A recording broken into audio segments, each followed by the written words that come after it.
What are your thoughts? Like, when you're thinking about competing, who do you think it will be? You think it'll be Arman? No.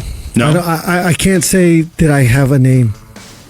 Do you think Ilia's going to try for a rematch? No, he doesn't get a rematch. He can try, but he doesn't get one. Wow. He quit on the stool. He quit twice. I stopped him twice. What else do I have to fucking do? Plus, his next challenge can't be me. He needs to fight Patty or someone like that. The one name that I think he will want to fight, because Justin is the real deal, will be Arman Tsarukyan. Do you think you're next for Gaethje? I think so. Who else? The fight just done, but it has to be me. Like, who else? Like, what they gonna do? They gonna put the Charles Oliveira versus Gaethje or Conor McGregor? If he wins, I wanna beat Justin Gaethje. I wanna beat everybody, and when Ilia is gonna be ready, I would like to do same as Justin did, even worse. Justin Gaethje and his coach Whitman break down the turning point of the fight, where Topuria's aggression and a costly decision to grapple after landing body shots shifted the momentum and changed the outcome. But I think me getting hit is what made him completely blow his, Shane Carwin-esque. Blow his tank. Yeah. And, go for the win. And I think that was the choice he had to make, because it was going to continue to get worse. I beat his ass in the first round. Like, it might have been close on the scorecards. I absolutely took the first round, but the amount of damage that I inflicted in the first round set up the rest of the fight.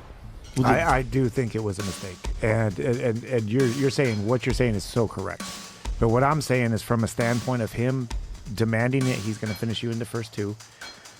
Understanding the damage that he was taking, he took big risks. He got in there. He kept his hands on your collarbones. He was landing really good shots. On that front, Michael Bisping touches on Justin Gaethje's future, noting that while nothing is certain, the next step is pretty clear if he decides to keep going. If Justin Gaethje continues to fight, we don't know. That's still up in the air. One would expect, though, that he will, because the man is a fighter. And you know what? When you win all the belts like he did, the interim belts, the undisputed belts, the Freedom 250 belt, and the BMF belt, you want to defend it. Because number one, there's an old saying, you're not really the champion until you defend it, which I don't necessarily agree with. But also because the money that you will earn will now be way bigger than what it was before. Justin Gaethje has done very well over the years, but who's he gonna fight? Of course, there's Paddy Pimblett out there. He wants a rematch. There's maybe a rematch with Ilia Topuria when Meanwhile, for Justin's next opponent, Michael Bisping believes Arman Tsarukyan should fight the lightweight champion because he's the clear #1 contender who's been waiting for his shot, and his wrestling heavy style presents a tough stylistic challenge for Justin Gaethje. private jets and eating crazy amounts of caviar and stuff like that. He's a very interesting guy. His father is a very wealthy man, and he lives a very, very glamorous lifestyle, okay? But what he does inside the octagon cannot be denied. He's competing inside the octagon. He wanted to fight against Islam. He was campaigning for that rematch, and he almost had it. But now there is a new champion. That man's name is Justin Gaethje. And if Justin does fight, that remains to be seen. But if he does, the only person that he should be fighting, in my humble opinion, is the one, the only, Arman Tsarukyan. On that note, Gaethje says he doesn't enter fights with fixed expectations, which helps him stay composed and adapt no matter what comes his way. He contrasts that with Topuria, suggesting his rigid mindset and unwillingness to accept other possibilities hurt him when the fight didn't go as predicted.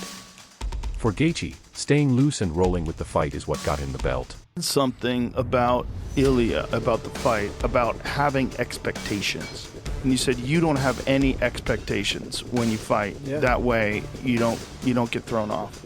Yeah, I mean, I think it's huge. I mean, my expectations come from my hard work. Obviously, I expect my body to perform.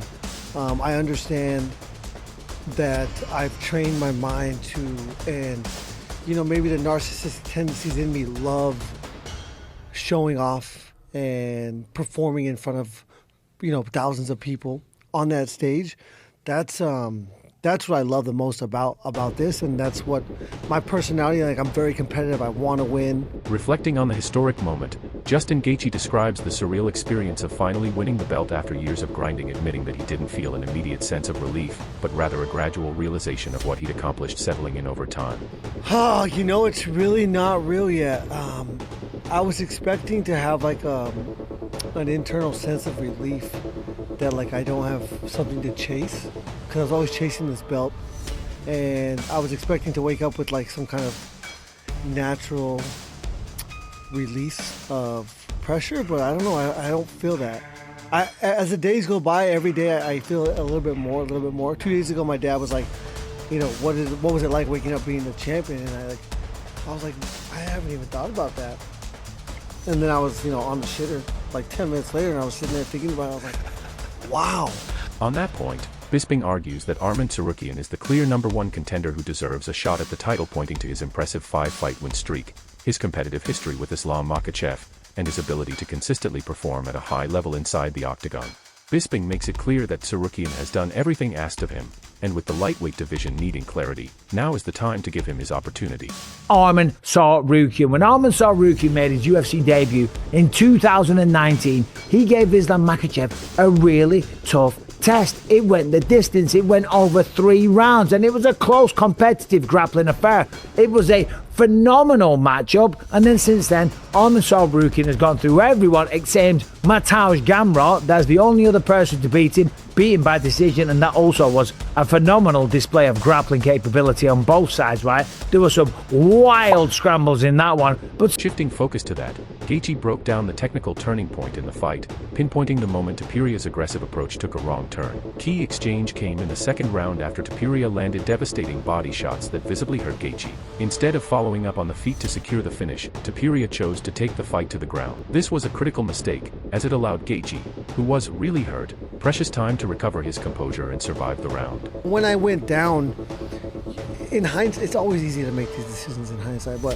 when I went down, he's had way more submissions than he has knockouts. And so for him not to have that belief that he's going to be able to go down there, especially with the Khabib fight, especially with the Charles Oliveira fight, especially with all the negativity around my grappling, I think he would have been foolish not to, because I would have stood back up. And he would have charged forward, tried to finish me. I would have jumped on his legs. I would have pulled guard. He was going to end up on top of me no matter what. I wasn't going to sit there and trade with him again. I would have, front rolled into grappling situations. If a potential fight between Arman Tsarukyan and Justin Gaethje becomes reality, it could have massive implications for the lightweight division. Arman would be looking to cement himself as the undeniable next title challenger with a win over one of the division's most respected veterans, while Gaethje would have the opportunity to prove he still belongs among the elite and make one final run toward championship gold. The clash of Arman's relentless wrestling and pressure against Justin's devastating power and legendary toughness makes this one of the most intriguing matchups the UFC can put together right now. So who would come out on top if these two finally share the octagon? Can Arman dominate with his grappling, or does Gaethje's experience and knockout power change the entire picture? Let us know your predictions in the comments below.